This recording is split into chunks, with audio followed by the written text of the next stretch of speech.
So now I'm ready to begin sculpting the bone. So I'm going to come in here and I'm going to first thing hit my X to give me back my X symmetry. And I'm going to increase my division level at least to a level 3. So I've got something to work with. Come back to my clay tubes and let's just start to fill this in.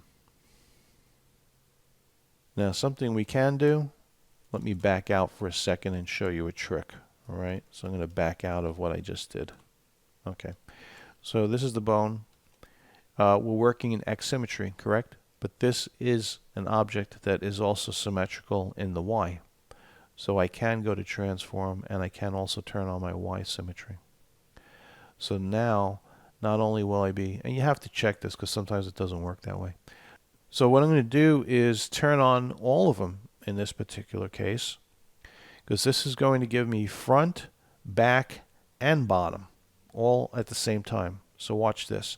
Now I just sculpt a little bit here, and ta-da, the whole thing's done all in one shot. How cool was that? So that's a definite time saver, especially when you're working on a big object. I'm just going to add a little bit of roughness to the bone. What I want to do is lower my intensity setting. It's definitely way too high.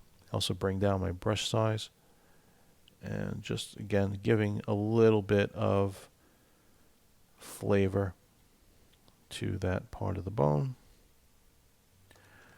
Let's sculpt the middle in a little bit so we have that nice little taper from fat to skinny on the bone. Awesome. Cool. Now I'm going to definitely go back in here and take out my symmetries because I don't want to be influenced by anything other than X at this point. One of the key things when we're dealing with the bones, or let's just call it a femur, is that you don't want to have perfect. You don't want to have this look like a cartoon dog bone. Maybe you do, but normally I don't. I want to have some asymmetry also working in the object. So now's a good time for me to come out of my X symmetry and start adding some originality to the piece.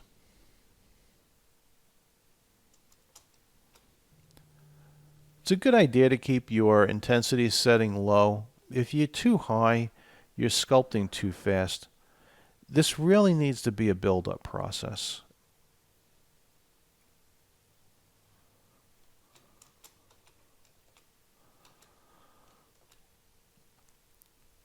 Okay, cool. So we got most of the detail that I wanted at a level 3. What I want to do though is to really start to give this more of a chiseled appearance. So I'm going to divide up. In this case, I'm going to actually shoot past 4 and go right to 5. Because again, I have most of the mass the way I want it. And I need to have tighter definition in order to start adding the polishing. Now to polish, we have two tools we can use. The first is we can use the Polish B brush, which works really well. It gives me the ability to hit the surface a little bit and make these flat edges that give me a nice look. I can also go to my Trim Dynamic, and Trim Dynamic essentially does the same thing. It's a bit more powerful. It has a bit more of a stronger surface to it when you work with it. Again, intensity and draw size and all that comes into play. So because I do want to get this done fairly quickly, I'm going to just use the Trim Dynamic. I'm going to keep that on. And I'm methodically hitting this the way I want for chiseling, but I'm also free-forming it. You know, I don't have any precise pattern in mind that I'm looking for. I'm also feeling out the tool and how it's responding right now to the geometry, because that's always going to change. You're always going to find that your brush is going to feel unique to that particular model. What I'm doing right now is just playing around with the area. I could see here, for example, it's too narrow.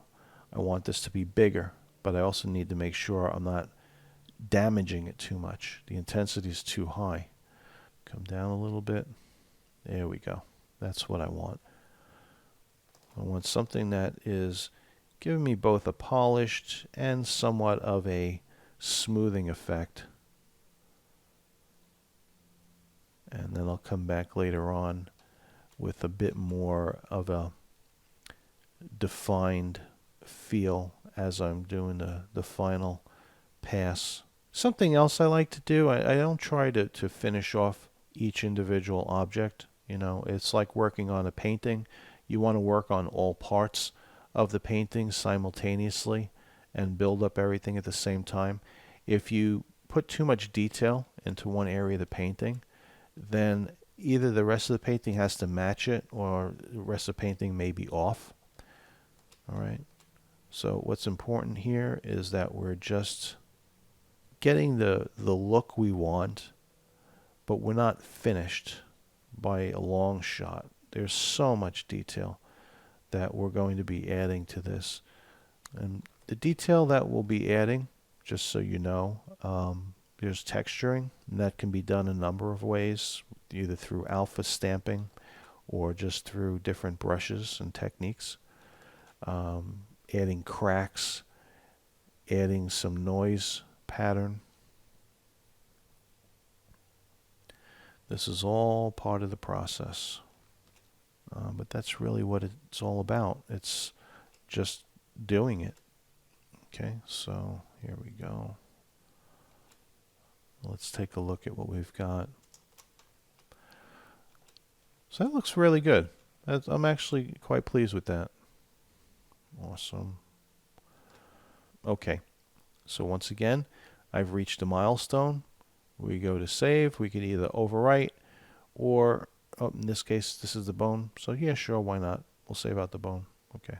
Just so you know, when you're in a different subtool, these are going to actually save out as separate files, not all combined. But I am going to then be bringing everything into, appending it into the book.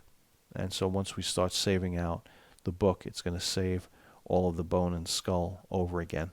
So now I'm going to jump over to the book.